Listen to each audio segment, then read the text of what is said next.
അസ്സലാമു അലൈക്കും വറഹ്മത്തുള്ളാഹ്.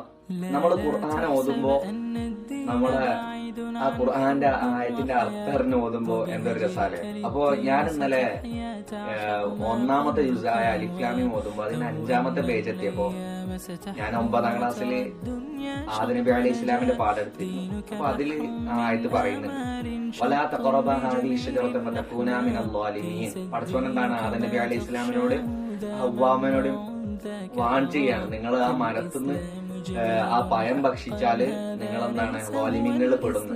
അങ്ങനെ ഉണ്ടായിരുന്നു. ആ ചരിത്രത്തിലേക്ക് ഇങ്ങനെ പോയപ്പോ, ആ ഓത്തുനിന്ന് ഞാൻ ആ ചരിത്രത്തിലേക്ക് ഇങ്ങനെ പോയപ്പോ ഞാൻ വിചാരിച്ചു, പക്ഷേ ഈ ആദം നബി അലൈഹി ഇസ്ലാമും ഹവ്വാവും അന്ന് ആ പഴം ഭക്ഷിച്ചിട്ടില്ലെങ്കിൽ ഇന്ന് വരുന്ന ഈ സമൂഹമൊക്കെ സ്വർഗത്തിലായിരിക്കൂലേ? നിങ്ങളങ്ങനെ തിങ്ക് ചെയ്ത് നോക്കിയിട്ടുണ്ടോ? നമ്മളെല്ലാവരും സ്വർഗത്തില് ഈ ഭൂമിയിൽ ഉണ്ടാവില്ല, ഒരു ഉൽമ ഉണ്ടാവില്ല.